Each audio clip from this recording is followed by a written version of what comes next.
All right, we've got some 49ers news. Nick Martin, their rookie linebacker, has broken his thumb. Our source is Trent Williams, and our location is Positano.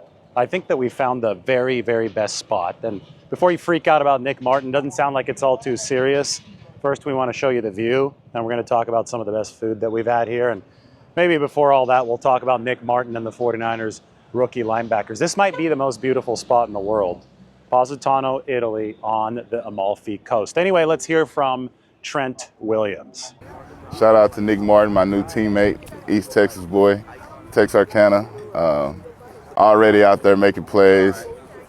Broke his thumb lifting weights, which is kind of a mystery, but you know, we ain't gonna speak on that. But yeah, I can't wait to see him. Can't wait to see his success in the NFL. But he's gonna be a great player.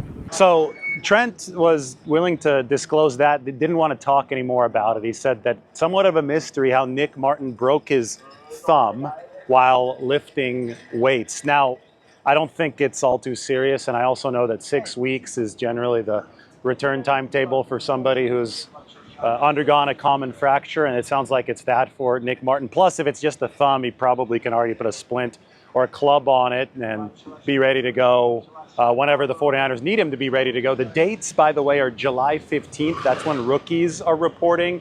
And July 22nd, that's when veterans are reporting to training camp. So July 15th, Martin's got to be back in the team facility. And I'll tell you what, he was really good during OTAs. OTAs are just going to favor players who could move very quickly, who are fast out on the field because there's no contact, right? There's no press coverage. There's no tackling. We do know that Nick Martin can move very well. The movement skills on point for the rookie out of Oklahoma State. 49ers are reminded of Dre Greenlaw with Nick Martin, and that is always a good thing. Let's take a look around.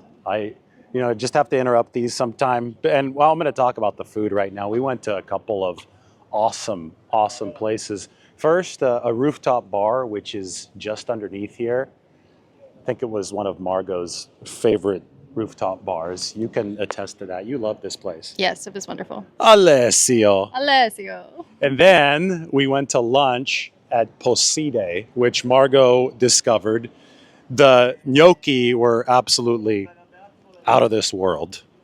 the appetizers, the prosciutto and melon and the caprese was unreal. The best caprese you've ever had? By far.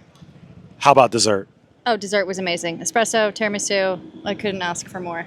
So we have like a Mount Rushmore of restaurants that we've been to, and two of them are from Italy. One of them is in Verona. The other one was here in Positano. Just absolutely top-notch stuff. And, the 49ers will hope that they have an absolutely top-notch rookie class.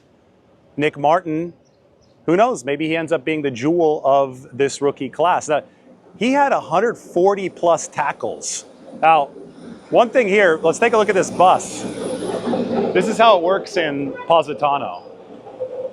You've got these, this is a one-way street, thankfully, but you've got these buses and cars just buzzing by you at all times. Or you could take the little roads that are steps, like you've got to get down to the beach. It's a lot of steps to get down this way, all the way down to the beach. The hotels with pools in them are probably the most coveted hotels here. You can see there's one with a pool. I would say that's a gem of a hotel in Positano, right above the Duomo. And the 49ers hope that they've got a few gems in this rookie class. Nick Martin might be one of them. 140-plus tackles 2 seasons ago at Oklahoma State. He flies to the football, plays with his hair on fire, was somebody who idolized Fred Warner. And there's going to be a lot of young linebackers entering the league now who idolize Fred Warner because he's one of the best he might end up as one of the best to ever do it. I wouldn't go that far yet with Fred, but he is the best in the game right now. I think that Nick Martin also idolized Dre Greenlaw. And the reason that the 49ers like Nick is because he reminds them of Dre and the way that he plays the game with a certain reckless abandon. Linebacker's tricky because you've got to bring the violence of somebody who has to throw his head into these situations in the box where there's just a lot of contact. It's a dirty type of situation against the run, but also you've got to be able to cover. So you have to have this versatility. kind of like Positano. You have to have the mountains and you have to have the ocean. You know, these two are right next to each other. It brings the best of both worlds in a very closed, arranged space. So for a linebacker, you have to have the best of both worlds coverage-wise and in terms of run defense. And I think that the 49ers obviously struck gold with Fred Warner. They obviously struck gold with Dre Greenlaw. And now they're really hoping that Nick Martin can bring that combination to the table. Now, he's not the only one, though. D. Winters is still on this football team, entering year 3 for San Francisco. And D, you know, I think that it was a little bit of a wake-up call for him when they drafted Nick Martin.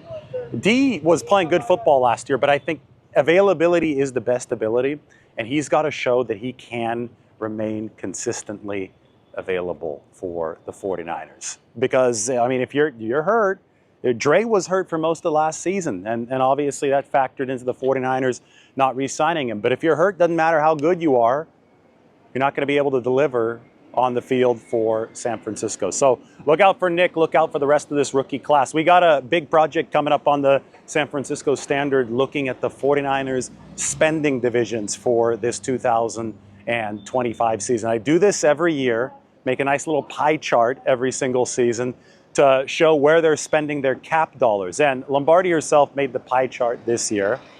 Big contribution. We see the thumbs up? Good. All right. She's also recording this video. The 49ers have got 92 plus million in dead money this season. And I've already written an entire article about this, that people should not be freaking out about dead money because the 49ers have built in so much of this intentionally years ahead. If you park money into void years, then you're inevitably going to have dead money because any contract that expires, the money from the void years has to accelerate and hit now. So the 49ers had some expiring contracts this year. Obviously, Deebo Samuel and the trade to the Washington Commanders accounts for a ton of dead money. I think 31 million out of the 92 million that the 49ers have. But even with all the dead money that the 49ers have racked up, they rank number 1 in the cumulative annual average value of their contracts. So the Brock Purdy deal, the George Kittle deal, the Fred Warner deal, all those records in some way, those have put the 49ers at the very top in terms of money committed on an APY basis moving into the future. So they have that going on, and they also have the second most cap space of any football team in the NFL. That's also going on for the 49ers. So it's a duality that we, have never seen probably before, right? High spend, high cap space. But the duality has happened because the 49ers have backloaded these contracts so aggressively and so effectively. Bus almost ran Margot over. There's another one coming. You got to be careful here. I mean, this is what Positano's like. You've got to dodge the vehicles as things are happening, and you have to enjoy the view on the other side or enjoy a lot of the good food.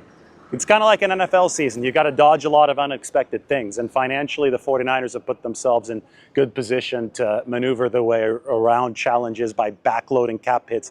Number 1 in spending, number 27 in cap money allocated for 2025. So we've got all that coming up on the San Francisco Standard. Be ready for that. And just know that you've got a Nick Martin update here from Positano. Trent Williams has given it, and I think Nick's going to be okay with that broken thumb. But got to report all the news wherever we are, including one of the most beautiful spots in the world.